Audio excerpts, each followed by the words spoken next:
Hello friends, അങ്ങനെ study group episode 7 Malayalam എക്സ്പ്ലനേഷനായിട്ട് ഞാൻ വന്നിരിക്കുകയാണ്. എപ്പിസോഡ് സ്റ്റാർട്ട് ചെയ്യുന്ന ടൈമിൽ ഈ വൈസ് പ്രിൻസിപ്പൾ ആണെങ്കിൽ, അല്ല മക്കളെ, നിങ്ങൾ ഭാവിയിൽ ഈ ഗുണ്ടകളാകാനാണോ ആഗ്രഹിക്കുന്നത്? അല്ല, ഇവിടെ ചില ടീച്ചേഴ്സ് പറയുന്നത് നിങ്ങൾ ഗുണ്ടകളാകാൻ വേണ്ടിയിട്ടാണ് ഇവിടെ പഠിക്കുന്നതെന്നും എല്ലാവരും റൗഡികളാണെന്നൊക്കെ പറഞ്ഞിട്ട് എഡ്യൂക്കേഷൻ ഡിപ്പാർട്ട്മെന്റിലേക്ക് ഒരു പെറ്റീഷൻ പോയിട്ടുണ്ട്. ശരിക്കും പറഞ്ഞാൽ നമ്മുടെ സ്കൂളിന്റെ ഇമേജ് മൊത്തം പോയി. സ്കൂളിന്റെ മാത്രമല്ല, ഇവിടെ പഠിക്കുന്ന പിള്ളേരെ പറ്റിയിട്ടും അങ്ങനെയൊക്കെ അല്ലേ വിചാരിക്കൂ. എന്താ ടീച്ചറെ, ശരിയല്ലേ എന്ന് ലീഹയോട് ചോദിക്കുന്ന ടൈമിൽ എല്ലാവരും ഇവളെ നോക്കുന്നുണ്ട് കേട്ടോ. എന്തായാലും ഇങ്ങനെ ഒരു കേസ് വന്നു കഴിഞ്ഞാൽ സ്കൂൾ കുറച്ച് ദിവസത്തേക്ക് അങ്ങ് അടച്ചിടേണ്ടി വരും.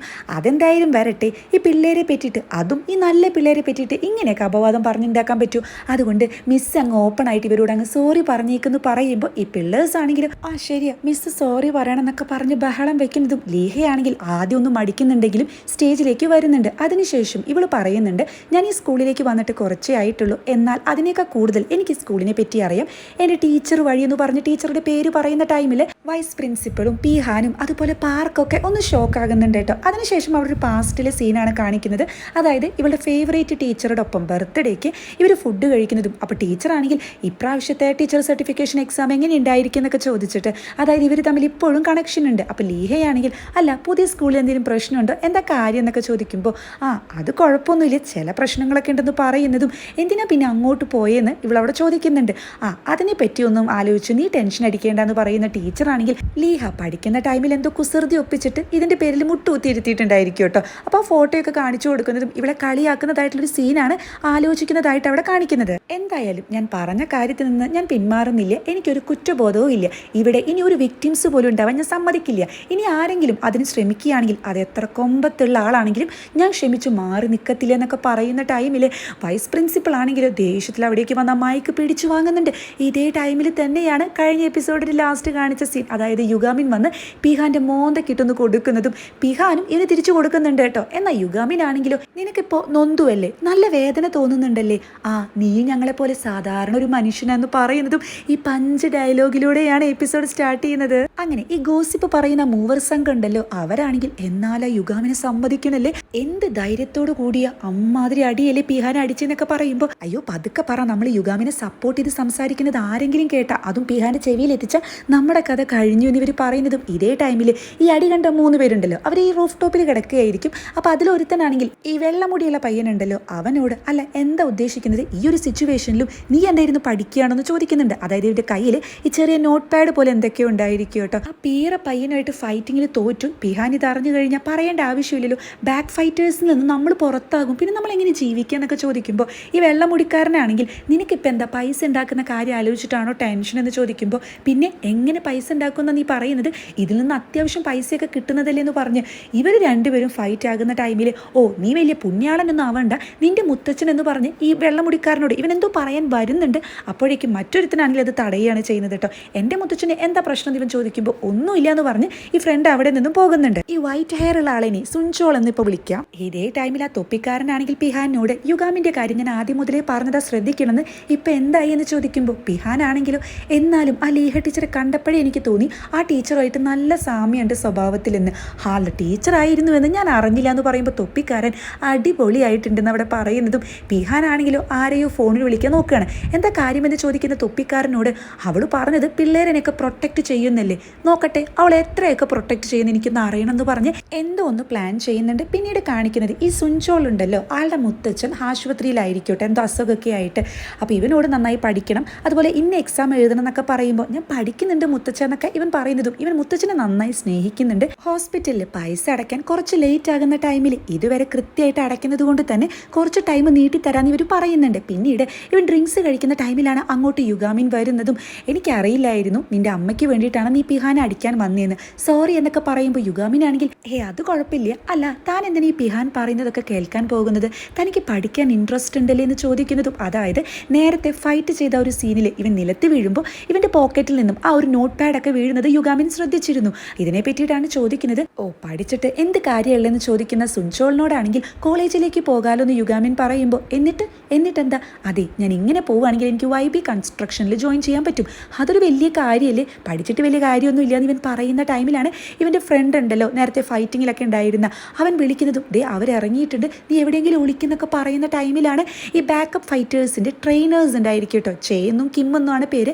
അവരങ്ങോട്ട് വരുന്നത്. ആ മോനെ എവിടെയായിരുന്നു, വാ പോണ്ടേ, കുറെ പണിയുണ്ടെന്നൊക്കെ പറയുന്നതും ഇവരുടെ ഈ പെരുമാറ്റത്തിലൊക്കെ സംശയം തോന്നുന്ന യുഗാമിനാണെങ്കിൽ എങ്ങോട്ടാ, നമുക്ക് പഠിക്കാനില്ലേ എന്നൊക്കെ പറയുമ്പോൾ ഇതേത് ഈ പയ്യൻ എന്ന് ഇവരോട് ചോദിക്കുന്നുണ്ട് കേട്ടോ. അപ്പോൾ എടുത്ത വഴിക്ക് സുൻചോളാണെങ്കിൽ 10th എന്തോ പഠിക്കുന്ന ചെറിയ പയ്യനാ, എനിക്ക് കാര്യമായിട്ടൊന്നും അറിയില്ല എന്ന് പറയുന്നതും അതായത് മനഃപൂർവ്വം യുഗാമിനെ അവിടെ നിന്നും മാറ്റുകയാണ് കേട്ടോ. എക്സാം വരാറായി, നമുക്ക് പഠിക്കേണ്ടേന്ന് ഇവർ പോകുന്ന ടൈമിൽ യുഗാമിൻ ചോദിക്കുമ്പോൾ ഈ ട്രെയിനേഴ്സ് ആണെങ്കിൽ പിന്നെയും ഞങ്ങൾ നന്നായി പഠിപ്പിക്കാം, ഇന്ന് രാത്രി നിനക്ക് തീരെ സമയം ഉണ്ടായിരിക്കില്ല, ഒരുപാട് കാര്യങ്ങൾ ചെയ്യാനുണ്ടെന്നൊക്കെ പറഞ്ഞിട്ടാണ് ഇവനെ കൊണ്ടുപോകുന്നത് കേട്ടോ. സുൻചോളാണെങ്കിൽ ഇവർ പറയുന്നത് പോലെ തന്നെ മര്യാദയ്ക്ക് ഇവരുടെ കൂടെ പോകുന്നതും തിരിഞ്ഞ് യുഗാമിനെ ഒന്ന് നോക്കുന്നുണ്ട്. ആ ടൈമിൽ സുൻചോളിന്റെ ഫോൺ കൊണ്ടുപോയിട്ടുണ്ടായിരിക്കില്ല, അതിലേക്ക് ഗ്രാൻഡ് വിളിക്കുന്നതും ഗ്രാൻഡ് പേയെ കാണാൻ വേണ്ടിയിട്ട് യുഗാമിൻ പോകുന്നുണ്ട് കേട്ടോ. ആളാണെങ്കിൽ നേരത്തെ കൊച്ചുമകനോട് പറഞ്ഞൊരു എക്സാം ഉണ്ട്, അത് പഠിക്കുകയായിരിക്കും. ആൻസേഴ്സ് ഒക്കെ ശരിയായോ എന്ന് ചോദിക്കുമ്പോൾ യുഗാമിനാണെങ്കിൽ എല്ലാ ആൻസേഴ്സ് ഒന്നും ശരിയായില്ല, ഒരു 4 എണ്ണം ശരിയായി എന്ന് പറയുമ്പോൾ അത് മതി, ഇന്നലെ 3 എണ്ണം ഉണ്ടായിട്ടുള്ളൂ, ഇന്നിപ്പോൾ 4 എണ്ണം ശരിയായല്ലോ, അപ്പോൾ ഇമ്പ്രൂവ്മെന്റ് ഉണ്ടല്ലോ എന്നൊക്കെ പറയുന്ന മുത്തച്ഛനോട് അല്ല ഈ പ്രായത്തിൽ ഇതൊക്കെ എന്തിനാ പഠിക്കുന്നത്, ജോലി കിട്ടാനാണെങ്കിൽ ഓക്കെ എന്നൊക്കെ പറയുമ്പോൾ അതെന്താ ഞാൻ മരിക്കാൻ പോകുന്നത് കൊണ്ട് പഠിക്കാൻ പാടില്ലെന്നാണോ എന്ന് ഗ്രാൻഡ് ചോദിക്കുന്ന ടൈമിൽ അയ്യോ അതല്ല ഞാൻ വെറുതെ ചോദിച്ചതാന്നൊക്കെ യുഗാമിൻ പറയുമ്പോൾ മോനെ പഠിക്കാൻ അങ്ങനെ പ്രായമൊന്നുമില്ല, ഓരോ ദിവസവും നമ്മൾ ഇമ്പ്രൂവ്മെൻ്റ് ആയിക്കൊണ്ടിരിക്കണം എന്ന് പറയുന്നതും നിന്നെ കണ്ടാൽ അറിയാൻ നന്നായി പഠിക്കുന്ന കുട്ടിയാണെന്ന് സുൻചോള് തീരെ മോശമാണ്, നിങ്ങളൊക്കെ ഒന്ന് ശ്രദ്ധിക്കണം കേട്ടോ, മോനൊന്ന് വിചാരിക്കുകയാണെങ്കിൽ അവൻ പഠിച്ചോളൂ എന്നൊക്കെ നിഷ്കളങ്കനായ മുത്തച്ഛൻ അവിടെ പറയുന്നുണ്ട്. പിറ്റേ ദിവസം സ്റ്റഡി റൂമിലേക്ക് വരുമ്പോൾ ന്യൂസിലൂടെ ഇവർ കാണുന്നത് അതായത് ഒരു 40 വയസ്സുള്ള മിഡിൽ ഏജ്ഡ് മാൻ മരിച്ചു, അതിന് പിന്നെ ഒരു സ്കൂൾ വിദ്യാർത്ഥിയാണെന്ന് പറഞ്ഞ് സുൻചോളിന്റെ ഫോട്ടോയാണ് കേട്ടോ CCTVയിൽ നിന്നും മറ്റും കിട്ടുന്നത്. ഇത് കാണുന്ന യുഗാമിൻ ശരിക്കും ഷോക്കാകുന്നുണ്ട്.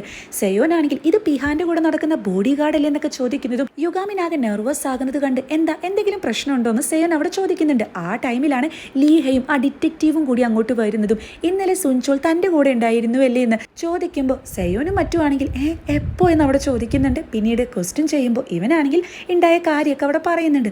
സംശയിക്കുന്ന തരത്തിലൊന്നും കണ്ടില്ലാലേ എന്ന് പറയുന്ന ഡിറ്റക്റ്റീവിനോട് ഇവൻ ചോദിക്കുന്നുണ്ട്, അല്ല ആളങ്ങനെ കൊല്ലാൻ സാധ്യതയുണ്ടോ എന്ന്. അപ്പോൾ ഓഫീസർ ആണെങ്കിലും പ്രൈമറി സസ്പെക്റ്റ് ആയിട്ട് സുൻചോൾ ആണുള്ളതെന്ന് പറയുമ്പോൾ അല്ല താങ്കൾ എന്താ വിശ്വസിക്കുന്നത്, അവൻ അങ്ങനെ ചെയ്യാൻ പറ്റുമോ എന്നൊക്കെ ചോദിക്കുമ്പോൾ ഞാൻ എന്ത് വിചാരിക്കുന്നു എന്നുള്ളതിൽ കാര്യമില്ലല്ലോ, എവിഡൻസ് ആണല്ലോ മുഖ്യമെന്ന് പറയുന്നതും. പിന്നീട് സ്കൂളിൽ നിന്നും പോകുന്ന യുഗാമിനാണെങ്കിൽ സെയോനോട് പറയുന്നുണ്ട് സുൻചോൾ അങ്ങനെ ചെയ്യുന്ന എനിക്ക് തോന്നുന്നില്ല, നിനക്ക് അങ്ങനെ തോന്നുന്നുണ്ടോ എന്ന് ചോദിക്കുമ്പോൾ എന്തുകൊണ്ടില്ല, ആള് ബാക്കപ്പ് ഫൈറ്റർ ആണ്, പിഹാന്റെ കൂടെയുള്ള ആളാണ്, ചിലപ്പോൾ ചെയ്യാനും സാധ്യതയൊക്കെ ഉണ്ട്, അല്ല നിനക്കെന്താ ഇല്ലയെന്ന് തോന്നാൻ കാരണം വല്ലതും ഉണ്ടോ എന്നൊക്കെ ചോദിക്കുമ്പോൾ അല്ല എനിക്കെന്തോ അങ്ങനെയൊക്കെ തോന്നുന്നു എന്ന് പറഞ്ഞ് യുഗാമിനും ഇവനും കൂടി പോകുന്ന ഒരു സീനാണ് കാണിക്കുന്നത്. പിറ്റേ ദിവസം സെയോനാണെങ്കിൽ ഞാനും ചോയിനെയും കൂടിയിട്ട് ഒരു റിസർച്ച് നടത്തിയിട്ടുണ്ട്, അതായത് സുൻചോൾ ആണോ ആ ഒരു മർഡർ ചെയ്തതെന്നാണ് ഞങ്ങൾ ഇൻവെസ്റ്റിഗേഷൻ ചെയ്തത്, ഞങ്ങളുടേതായിട്ടുള്ള രീതിയിൽ ചെയ്തതാണെന്നൊക്കെ പറഞ്ഞ് ഇവരൊരു ഗ്രാഫൊക്കെ വരച്ചിട്ട് കുറേ കാര്യങ്ങൾ പറഞ്ഞു കൊടുക്കുന്നുണ്ട്. അതായത് പിഹാൻ കഴിഞ്ഞ വർഷമാണ് ഇങ്ങോട്ട് വരുന്നത്, അതുവരെ ഇവിടെ ക്രൈംസിൻ്റെ എണ്ണം കൂടുതലൊക്കെ ആയിരുന്നു, പക്ഷെ ആൾ വന്നതിന് ശേഷം ഈ മൈനേഴ്സാണ് കൂടുതലായിട്ടും ഈ ക്രൈംസ് ഒക്കെ ചെയ്യുന്നത്,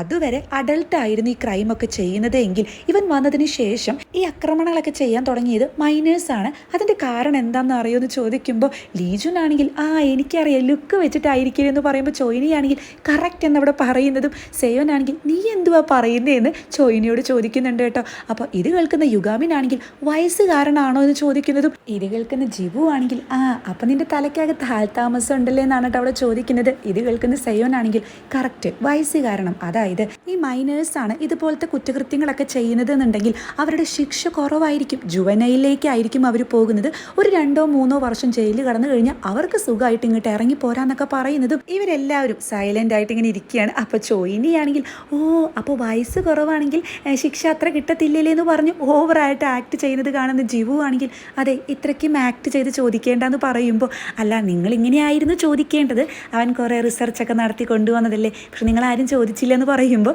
അതുകൊണ്ട് നീ സപ്പോർട്ട് ചെയ്തതായിരിക്കുമല്ലേ എന്ന് ജിവു അവിടെ ചോദിക്കുന്നുണ്ട്. ലീജുനാണെങ്കിലും അല്ല എന്തൊക്കെ പറഞ്ഞാൽ ആരെങ്കിലും 3 വർഷമൊക്കെ ജയിലിൽ പോയി കിടക്കാമെന്ന് അങ്ങ് തീരുമാനിക്കൂ, അതിൻ്റെയൊക്കെ ആവശ്യമുണ്ടെന്ന് ചോദിക്കുമ്പോൾ സെയോനാണെങ്കിൽ അങ്ങനെ പോകുന്ന ആളുകൾക്ക് YB കൺസ്ട്രക്ഷൻ YB ഫാമിലിയിലേക്ക് ഡയറക്റ്റ് കടക്കാന്നുള്ളൊരു ഓഫറാണ് കൊടുക്കുന്നതെങ്കിലും എന്ന് ചോദിക്കുമ്പോൾ ഇതേ ലീജുൻ തന്നെ സൂപ്പറായിട്ടുണ്ടെന്ന് പറയുമ്പോൾ ജിവു ആണെങ്കിൽ സൂപ്പറോ എന്നവിടെ ദേഷ്യത്തിൽ ചോദിക്കുന്നുണ്ട്. അല്ല നീ പറഞ്ഞതൊക്കെ തന്നെ കറക്റ്റ് ആണെന്ന് വിചാരിക്കുക, സുൻചോള് പാവാണെങ്കിൽ തന്നെ അതിന് എവിഡൻസ് വേണ്ടെന്ന് ചോദിക്കുമ്പോൾ സെയോനാണെങ്കിൽ എവിഡൻസ് വേണം, പക്ഷെ അത് നമ്മുടെ കയ്യിലില്ല എന്നാണ് കേട്ടോ പറയുന്നത്. പിന്നീട് യുഗാമിൻ വീട്ടിലേക്ക് പോകുന്ന ടൈമിലാണ് സുൻചോളിന്റെ ഫ്രണ്ട് അങ്ങോട്ട് വരുന്നതും ന്യൂസിൽ കണ്ടതൊക്കെ നീ വിശ്വസിക്കുന്നുണ്ടോ, അവൻ അങ്ങനെയൊന്നും ചെയ്യത്തില്ലെന്ന് പറയുന്ന ടൈമിലാണ് നേരത്തെ വന്ന ട്രെയിനീസിൽ ഒരാൾ ഇവൻ അടിക്കുന്നതും നീ എന്തൊക്കെയാണ് ഈ പറയുന്നതെന്നൊക്കെ പറഞ്ഞ് ചൂടാകുന്ന ടൈമിൽ യുഗാമിനാണെങ്കിൽ നിങ്ങൾ എന്തിനാ ആവശ്യമില്ലാതെ ഇവൻ അടിക്കുന്നതെന്ന് ചോദിക്കുമ്പോൾ നീ മാറി നിൽക്കട കൊച്ചു ചെറുക്ക, അല്ല നിന്നെ എവിടെയോ ഞാൻ കണ്ടിട്ടുണ്ടല്ലോ, ഇന്നലെ നൈറ്റിൽ ഹോസ്പിറ്റലിൽ അഗ്ലി സൈക്കോലെന്ന് പറയുമ്പോൾ അത് ഞാനല്ലല്ലോ എന്ന് യുഗാമിൻ പറയുന്നുണ്ട്. അപ്പൊ ഇയാളാണെങ്കിൽ എന്താ നീ കണ്ണാടയൊക്കെ ഊരി വെച്ച് എന്നെ അടിക്കാൻ വരികയാണെന്നൊക്കെ ചോദിച്ച് പുച്ഛിക്കുന്നതും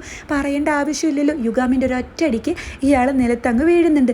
എന്താ ഇത് കിളികളൊക്കെ പറക്കുന്നുണ്ടല്ലോ എന്ന് പറയുന്ന ആ ട്രെയിനിനെയാണ് കേട്ടോ കാണിക്കുന്നത്. യുഗാമിൻ ആണെങ്കിൽ പിന്നീട് ഈ ഫ്രണ്ടിനോട് ചോദിക്കുന്ന ടൈമിൽ ആൾ പറയുന്നുണ്ട്, അതായത് ഈ ഒരു കൊലപാതകം നടത്തിയിട്ടുണ്ടായിരിക്കെ ഈ വൈബി കൺസ്ട്രക്ഷനിൽ തന്നെയുള്ള വലിയ വലിയ ആളുകളായിരിക്കും കേട്ടോ. അപ്പോൾ അവിടെയുള്ള ഒരു പരസ്യമായിട്ടുള്ള രഹസ്യമാണിത്. അതായത് ഈ വലിയ ആളുകൾ അവരുടെ ആവശ്യങ്ങൾക്ക് വേണ്ടി ആരെങ്കിലുമൊക്കെ കൊല്ലുകയാണെങ്കിൽ ഞങ്ങളെ പോലെയുള്ള ബാക്കപ്പ് ഫൈറ്റേഴ്സിന്റെ മേത്താണ് അത് വെച്ച് കിട്ടുക. അപ്പോൾ അവർക്ക് ഈസി ആയിട്ട് തടി തപ്പാലോ. ആ ഒരു നൈഫ് അത് അയാൾ കഴുകുന്നത് ഞാൻ എൻ്റെ കണ്ണുകൊണ്ട് കണ്ടതാണെന്നൊക്കെ ഈ ഫ്രണ്ട് പറയുന്നതും പിന്നീട് ഇവനാണെങ്കിൽ ഇത് വന്ന് സെയോനോടും മറ്റും പറയുന്നുണ്ട്. അയാൾ പറഞ്ഞതൊക്കെ നീ വിശ്വസിച്ചോ, അത് ചിലപ്പോൾ നുണയായിരിക്കും എന്ന് ജീവു അവിടെ പറയുന്നതും ഇവനാണെങ്കിലും ഞാൻ വിശ്വസിക്കുന്നുണ്ട്, സുൻചോൾ അങ്ങനെ ചെയ്യത്തില്ല, അവൻ്റെ ആ നോട്ടം അത് കണ്ടറിയാം, അവന് നന്നായിട്ട് പഠിക്കണം എന്നൊക്കെ ആഗ്രഹം ഉണ്ടെന്ന് പറയുന്നതും ലീജുനും ചോയിനിയാണെങ്കിൽ ഞങ്ങളും വിശ്വസിക്കുന്നുണ്ടെന്ന് പറയുമ്പോൾ സെയോനാണെങ്കിൽ ജീവുവിനെ നോക്കുകയാണ് കേട്ടോ. ഇവളാണെങ്കിൽ ശരി എനിക്കും വിശ്വാസമുണ്ട്, പക്ഷേ എവിഡൻസ് വേണ്ടതെന്ന് ചോദിക്കുമ്പോൾ യുഗാമിനാണെങ്കിൽ ആ ഒരു കത്തി അയാൾ കഴുകിയെന്നല്ലേ പറഞ്ഞത്, അതായത് അത് അയാൾ ഉപേക്ഷിച്ചിട്ടുണ്ടായിരിക്കില്ല, അത് പൊക്കണം എന്ന് പറയുന്നതും ഇവരെത്തുന്നത് ഈ ട്രെയിനീസിനൊക്കെ പ്രാക്ടീസ് കൊടുക്കുന്ന ആ ഒരു അപ്പാർട്ട്മെന്റിലേക്കായിരിക്കും. വെറുതെ അല്ലാട്ടോ എത്തുന്നത്, മറ്റ് സ്കൂളിലെ പിള്ളേരും ഇവിടെ ഉണ്ടായിരിക്കും. അപ്പോൾ അവരുടെ കയ്യിൽ നിന്ന് യൂണിഫോം വാങ്ങിയിട്ട് ഇതിൻ്റെ ഉള്ളിൽ കയറി പറ്റണല്ലോ. അങ്ങനെ അവരുടെ പേര് ഉപയോഗിച്ച് ഫേക്ക് ഐഡിയിലാണ് വരുന്നത്. തൊട്ടപ്പുറത്ത് മാറിയിരുന്നിട്ട് സെയോനും ചോയിനിയാണെങ്കിൽ ഈ ഹെഡ്ഫോണൊക്കെ വെച്ചിട്ട് ഇവർക്ക് നിർദ്ദേശങ്ങൾ കൊടുക്കുന്നുണ്ട്. ഡ്രോണൊക്കെ സെറ്റ് ആക്കിയിട്ടുണ്ട്. അപ്പോൾ ഈ ഫേക്ക് ഐ ഡി വെച്ചിട്ട് എൻട്രൻസിൽ വെച്ചിട്ട് തന്നെ അവർ പൊക്കുമെന്ന് ജീവു ചോദിക്കുന്ന ടൈമിൽ സെയോനാണെങ്കിൽ ഒരുപാട് ബാക്കപ്പ് ഫൈറ്റേഴ്സ് ഇല്ലേ, അവരുടെ ഫേസ് ഒന്നും ഇവർക്ക് ഓർമ്മയുണ്ടായിരിക്കില്ല എന്ന് പറയുന്നതും എൻട്രൻസിൽ എത്തുന്ന ടൈമിൽ ഇവർ ഇന്ന ഹൈസ്കൂളിൽ നിന്നാണെന്നൊക്കെ പറയുമ്പോൾ ഇവരുടെ പേരൊക്കെ നോക്കിയിട്ട് ഇവരകത്തേക്ക് കയറ്റി വിടുന്നുണ്ട്. ജീവു ആണെങ്കിലും വിചാരിച്ച പോലെയല്ല, സംഭവം എളുപ്പമായി എന്നൊക്കെ പറഞ്ഞ് ഇവർ ആശ്വസിക്കുന്ന ടൈമിൽ ഈ ഒരു സെക്യൂരിറ്റിക്കാരനാണെങ്കിൽ അല്ല ഈ ബാക്കപ്പ് ഫൈറ്റേഴ്സ് എന്ന് പറഞ്ഞാൽ അതിൽ ഗേൾസ് ഉണ്ടോ എന്ന് ചോദിക്കുന്നതും ഒന്ന് നിന്നേ എന്ന് പറയുന്ന ടൈമിൽ ഇവർ 3 പേരും അങ്ങ് വിറയ്ക്കുന്നുണ്ട് കേട്ടോ. എന്നാൽ ഇവരാണെങ്കിൽ യുഗാമിനോട് അല്ല നീ ബാക്കിൽ ബാഗ് ഇട്ടിട്ട് ഇത് എവിടേക്കാണ് പോകുന്നത്, പഠിക്കാൻ എങ്ങാനോ ആണോ എന്ന് ചോദിക്കുമ്പോഴാണ് ഇവൻ ബാഗ് ഇട്ടിട്ടുള്ള കാര്യം ജീവും ലീജുനും ശ്രദ്ധിക്കുന്നത്. അല്ല അത് പിന്നെ എന്നൊക്കെ പറയുമ്പോൾ ശരി ശരി വേഗം പോകുന്നൊക്കെ പറയുന്നതും ജീവു ആണെങ്കിൽ എടാ നിനക്കിത് ഊരി വെക്കായിരുന്നില്ല എന്ന് അവിടെ ചോദിക്കുന്നുണ്ട്. ഇവനാണെങ്കിൽ അല്ല അത് പിന്നെ മിഡ് ടേം എക്സാം വരില്ലേ, തീരെ സമയം ഉണ്ടായിരുന്നില്ല എന്നൊക്കെ പറയുന്നതും ആരാ പറയുന്നതെന്ന് നോക്കണം. എന്തായാലും ഇവരുള്ളിലേക്ക് വരുന്ന ടൈമിൽ അവിടെ ആകെ മൊത്തം പിള്ളേഴ്സ് ഉണ്ടായിരിക്കും കേട്ടോ. അതായത് അവിടെ എന്തോ ഒരു മീറ്റിംഗ് നടക്കുന്ന ദിവസമായിരിക്കും ഇന്ന്. ശരിക്കും പെട്ടുപോവുകയാണ്. ഇതേ ടൈമിൽ ഈ ഡ്രസ്സ് കൊടുത്ത ആളുകളാണെങ്കിൽ ഇത് ഓർമ്മയുണ്ടായിരിക്കില്ല കേട്ടോ. ഇവരാണെങ്കിൽ ഇന്നൊന്നും ആയിരിക്കില്ല മീറ്റിംഗ് എന്ന് പറയുന്നതും ഇന്ന് തന്നെയാണ് മീറ്റിംഗ്. ഈ ഫേക്ക് ഐഡിയിലാണല്ലോ വന്നിട്ടുള്ളത്. ശരിക്കുള്ള ആളുകൾ വന്നു കഴിഞ്ഞാൽ പെട്ടുപോകത്തില്ലേ എന്ന് പറയുമ്പോൾ സെയോനും ചോയിനിയാണെങ്കിൽ എത്രയും പെട്ടെന്ന് അവിടെ നിന്ന് ഇറങ്ങാൻ പറയുന്നുണ്ട്. എന്നാൽ യുഗാമിനാണെങ്കിൽ ഇത്രയും കഷ്ടപ്പെട്ടിട്ട് വന്നതല്ലേ, കാര്യം പെട്ടെന്ന് തീർത്തിട്ട് ഇറങ്ങാന്ന് പറയുമ്പോൾ ഇത് തന്നെയാണ് ലീജും ജീവും പറയുന്നത് കേട്ടോ. ചോയിനിയാണെങ്കിലും ഈ ഡ്രോൺ ഇങ്ങനെ പറത്തുന്നതും ആ തൊപ്പിക്കാരനും പിഹാനും കൂടിയിട്ട് 4th ഫ്ലോറിൽ അവരുടെ റൂമിലുണ്ടെന്ന് പറയുന്നതും ഇപ്പം തന്നെ ഇറങ്ങുന്ന തോന്നുന്നത് ആ ടൈമിൽ നിങ്ങൾക്ക് അവിടെ കയറാന്നൊക്കെ പറയുന്നതും ഇവർ സ്റ്റെയർ വഴി 4th ഫ്ലോറിൽ എത്തുന്നുണ്ട്. അപ്പോൾ ആ ടൈമിൽ ഇവർ പുറത്തേക്ക് വരുന്നതും ലിഫ്റ്റിൽ പോകുന്നതാണ് ഇവർ പ്രതീക്ഷിക്കുന്നത്. പക്ഷേ സ്റ്റെയറിൻ്റെ അങ്ങോട്ട് വരുന്നത് കാണുന്ന ജിവു ആണെങ്കിൽ പെട്ടുപോയില്ല, ഇനിയിപ്പോൾ എന്താ ചെയ്യാന്നൊക്കെ പറയുന്നതും ഈ ഒരു വാതിൽ തുറക്കുന്ന ടൈമിൽ സ്റ്റെയറിൻ്റെ അവിടെ ഇവരുണ്ടായിരിക്കില്ല കേട്ടോ. പിഹാൻ്റെ കൂടെ തന്നെയുള്ള നേരത്തെ സുൻചോളിനെ കൊണ്ടുപോയ ട്രെയിനി ആയിട്ടുള്ള കിം ആണെങ്കിൽ അല്ല എന്തോ ഒരു ശബ്ദം റൂഫ് ടോപ്പിൽ നിന്ന് കേട്ടില്ലേ, എന്തോ ഒന്ന് കേട്ടു എന്ന് പറയുമ്പോൾ അതൊന്നുമില്ല താൻ വായോ എന്നൊക്കെ പറയുമ്പോൾ ഇല്ല ഞാൻ മുകളിൽ പോയിട്ടൊന്ന് ചെക്ക് ചെയ്തിട്ട് വരാമെന്ന് പറയുന്നതും ഇതൊക്കെ തന്നെ 2nd ഫ്ലോറിൽ നിന്നും കേൾക്കുന്ന ജിവു ആണെങ്കിൽ എടാ പൊട്ട റൂഫ് ടോപ്പിലല്ല ഞങ്ങളെ 2nd ഫ്ലോറിലല്ലേ എന്ന് പറഞ്ഞ് നോക്കുമ്പോൾ യുഗാമിനെ കാണാനില്ല. ഇവനിത് എവിടെ പോയി എന്ന് പറയുന്നതും ബെസ്റ്റ് യുഗാമിൻ പോയി ഒളിച്ചിട്ടുണ്ടായിരിക്കും റൂഫ് ടോപ്പിലേക്കായിരിക്കും. ഇവനിത് എന്തിൻ്റെ കേടാന്ന് ഇവളവിടെ ചോദിക്കുന്നുണ്ട് കേട്ടോ. അങ്ങനെ ഇവനാണെങ്കിലും റൂഫ് ടോപ്പിൽ വന്ന് നോക്കുമ്പോൾ യുഗാമിൻ എങ്ങനെയൊക്കെ അവിടെ ഒളിച്ചിരിക്കുന്നുണ്ട്. അതുകൊണ്ട് തന്നെ ഈ കിം ഇവനെ കാണുന്നില്ല. കിം പോയി എന്ന് ഉറപ്പ് വരുത്തി ഇവൻ വാതിൽ തുറക്കാൻ നോക്കുമ്പോൾ എന്താ അത് ലോക്ക് ചെയ്തിട്ടായിരിക്കും കിം പോയിട്ടുണ്ടായിരിക്കും. ഇവൻ ശരിക്കും അവിടെ ട്രാപ്പായി പോകുന്നുണ്ട്. ഇതേ ടൈമിൽ തന്നെ ഈ ഒരു ഹാളിൽ സുൻചോൾ ഇങ്ങനെ ഇരിക്കുന്നതും കാണിക്കുന്നുണ്ട് കേട്ടോ. അങ്ങോട്ട് വരുന്ന പിഹാനാണെങ്കിൽ ഇവനൊരു കുറ്റം ഏറ്റെടുത്ത് ജയിലിൽ പോകാൻ നിൽക്കുകയാണല്ലോ. അതുകൊണ്ട് തന്നെ ഇവൻ വൈബി കൺസ്ട്രക്ഷൻ ഫാമിലിയിൽ ഒരു മെമ്പറായി എന്നൊക്കെ പറഞ്ഞ് ഒരു ബാഗിൽ നിറച്ച് പൈസയൊക്കെ കൊടുക്കുന്നുണ്ട്. ഇത് കാണുന്ന അവിടെയുള്ള പിള്ളേരാണെങ്കിൽ സന്തോഷം കൊണ്ട് ബഹളം വെക്കുകയാണ്. അപ്പോൾ ഈ പൈസ കൊടുക്കുന്ന ടൈമിൽ പിഹാനാണെങ്കിൽ ഇനി നിന്റെ മുത്തച്ഛൻ്റെ ചികിത്സാ ചെലവൊക്കെ ഇത് വെച്ച് ചെയ്യാമെന്ന് പറയുന്നതും ആദ്യമൊന്നും മടിക്കുന്നുണ്ടെങ്കിലും സുൻചോള പൈസ വാങ്ങുന്നുണ്ട്. നിങ്ങളുടെ കൂടെ തന്നെ ഉണ്ടായിരുന്ന ഒരു ബാക്കപ്പ് ഫൈറ്റർ ആണല്ലോ സുൻചോള്. അപ്പൊ ഇങ്ങനൊരു അവസരം കിട്ടിയെന്ന് പറഞ്ഞ് കുശുമ്പ് തോന്നാതെ എല്ലാവരും ഇവനെ ഒന്ന് അഭിനന്ദിക്കുന്നൊക്കെ പറയുമ്പോൾ എല്ലാവരും കൈയടിച്ച് പ്രോത്സാഹിപ്പിക്കുന്നുണ്ട്. ഡ്രോണിൽ നോക്കുമ്പോൾ യുഗാമിൻ റൂഫ് ടോപ്പിലാണ് നിൽക്കുന്നത്. ചോയിനിയാണെങ്കിൽ നീ എന്താ അവിടെ, താഴത്തേക്ക് പോ, എത്രയും പെട്ടെന്ന് പുറത്തിറങ്ങേണ്ടതെന്ന് ചോദിക്കുമ്പോൾ ജിവു ആണെങ്കിൽ എടാ ഞങ്ങൾ സെക്കൻഡ് ഫ്ലോറിലേക്കല്ലേ വന്നേ, നിനക്ക് ഞങ്ങളെ അങ്ങ് ഫോളോ ചെയ്താൽ മതിയായിരുന്നില്ലേ എന്നൊക്കെ അവിടെ ചോദിക്കുന്നതും ലീജുൻ ആണെങ്കിലും സാരില്ല യുഗാമിന്റെ പാർട്ട് കൂടി ഞാൻ അങ്ങ് ചെയ്തോളാന്ന് ഇതിന്റെ ഇടയിൽ കൂടെ കൂളായിട്ട് പറയുന്നുണ്ട് കേട്ടോ. അപ്പൊ ഇത് കേൾക്കുന്ന ജിവു ആണെങ്കിൽ അതെ തമാശ പറയാനുള്ള സമയമില്ല എന്നൊക്കെ പറയുന്ന ടൈമിലാണ് സംശയം തോന്നിയ ഒരു സെക്യൂരിറ്റിക്കാരൻ അങ്ങോട്ട് വരുന്നത്. അതായത് നേരത്തെ ഇവരുള്ളിലേക്ക് വന്നതിന് ശേഷം കുറച്ച് കഴിഞ്ഞിട്ട് അതിലൊരു സെക്യൂരിറ്റിക്കാരൻ പറയുന്നുണ്ട്, അതായത് ഈ പറഞ്ഞ പേരിൽ ഒരാൾ നേരത്തെ വന്നു പോയതാണല്ലോ എന്ന്. അങ്ങനെ സംശയം തോന്നിയിട്ടാണ് കേട്ടോ ഇപ്പൊ ചെക്ക് ചെയ്യാൻ ഇയാൾ അയച്ചിരിക്കുന്നത്. ലീജൻ ആണെങ്കിലും ഇവന്റെ കാര്യം ഞാൻ നോക്കിക്കോളാം എന്ന് പറയുമ്പോൾ സാധാരണ നീ ഇങ്ങനെ പറയുമ്പോൾ എനിക്ക് ദേഷ്യം വരാറുള്ളത്, പക്ഷേ ഇപ്പം എനിക്ക് ദേഷ്യം തോന്നുന്നില്ല, കാരണം നീ എങ്ങനെയെങ്കിലും ഇവനെ കുറച്ച് നേരം ഇവിടെ പിടിച്ചു നിർത്തണം എന്ന് പറയുമ്പോൾ ഓക്കെ ഡൺ എന്നൊക്കെ ലീജൻ പറയുന്നുണ്ട് കേട്ടോ. ഇവൾ അവിടെ നിന്ന് പോകുന്ന ടൈമിൽ ഈ വരുന്ന സെക്യൂരിറ്റിക്കാരനാണെങ്കിൽ മുന്നേ ഇവൻ യുഗാമിനാണെന്ന് പറഞ്ഞിട്ട് അടി വാങ്ങിയ സീനില്ലേ അതിലുണ്ടായിരുന്ന ആളായിരിക്കും കേട്ടോ. ആഹാ നിനക്ക് ഇത് തന്നെയാണോ പണി, അല്ല ഈ ആൾമാറാട്ടം കളിക്കില്ലെന്ന് പറഞ്ഞിട്ട് ഇവർ തമ്മിലുള്ള ഒരു ഫൈറ്റിംഗ് സീൻ അവിടെ കാണിക്കുന്നുണ്ട്. ഇതേ ടൈമിൽ ചോയിനെയും സെയോൻ എന്താ കാണുന്നത്, ആ ഡിറ്റക്റ്റീവ് ഉണ്ടല്ലോ ആളിങ്ങോട്ട് വരുന്നതാണ്. ഇയാളെന്താ ഇങ്ങോട്ട് വരുന്നത്, ഉടനെ തന്നെ സുൻചോളിനെ അറസ്റ്റ് ചെയ്യും, അതിന് മുന്നേ ആ എവിഡൻസ് എങ്ങനെയെങ്കിലും തപ്പി പിടിക്കണമെന്ന് സെയോൻ പറയുന്ന ടൈമിൽ ഇത് കേൾക്കുന്ന യുഗാമിനാണെങ്കിൽ ആ ഡോറ് അടിച്ചു പൊളിക്കാനൊക്കെ നോക്കുന്നുണ്ട്. ലീജുനെ ആണെങ്കിലും ആ ഫൈറ്റ് ചെയ്യാൻ വന്ന ആള് കാലിൽ എന്തോ കുത്തിയിട്ട് ഇവനെ നിലത്തിടുന്നുണ്ട് കേട്ടോ. ഇതേ ടൈമിൽ പിഹാൻ ഇരുന്ന ഓഫീസിലേക്ക് എത്തുന്ന ജിവു ആണെങ്കിലും അവിടുത്തെ ഡ്രോയറിൽ നോക്കുന്ന ടൈമിൽ ആ കത്തി കിട്ടുന്നുണ്ട്. ഇവളാണെങ്കിൽ അത് റാപ്പ് ചെയ്യുന്ന ടൈമിലാണ് പെട്ടെന്ന് ആ കിം അങ്ങോട്ട് എത്തുന്നതും ഇവളാണെങ്കിൽ ശ്വാസം പോലും വിടാതെ അവിടെ പതുങ്ങിയിരിക്കുന്നുണ്ട്. ഈ ടൈമിൽ സെയോൻ ആണെങ്കിൽ എന്താ ഒന്നും മിണ്ടാത്തെ, എന്തെങ്കിലും പ്രശ്നമുണ്ടോ ജിവു എന്നൊക്കെ അവിടെ ചോദിക്കുന്നതും ഇവൻ പോയി എന്ന് മനസ്സിലാക്കിയിട്ട് ഇവള് പുറത്തേക്ക് ഇറങ്ങുന്ന ടൈമിൽ ഇവൻ പോയിട്ടൊന്നും ഉണ്ടായിരിക്കില്ല, തൊട്ട് പിന്നിലുണ്ടായിരിക്കും. ആഹാ ഇതാണല്ലേ പെൺകുട്ടിയായിരുന്നു, ക്യൂട്ടി ആയിട്ടുണ്ടല്ലോ എന്ന് പറയുന്നതും ഇതേ ടൈമിൽ ഡിറ്റക്റ്റീവ് കാണുന്നത്, അതായത് സുൻചോള് ഞാനാണ് അയാളെ കൊന്നേന്ന് പറയുമ്പോൾ പിഹാനും അവിടെയുള്ള മറ്റു ബോയ്സും ക്ലാപ്പ് അടിക്കുന്നതാണ്. ഡിറ്റക്റ്റീവ് ആണെങ്കിൽ എന്താ ഇവിടെ നടക്കുന്നതെന്ന് പറയുമ്പോൾ ലീജുനും ജീവും പെട്ടുപോയി. യുഗാമിനാണെങ്കിലും ആ റൂഫ് ടോപ്പിന്റെ ഡോറിൽ ശക്തിയായി ഇടിക്കുന്നതും ആ ശബ്ദം കേൾപ്പിച്ചുകൊണ്ടാണ് എപ്പിസോഡ് അവസാനിക്കുന്നത്.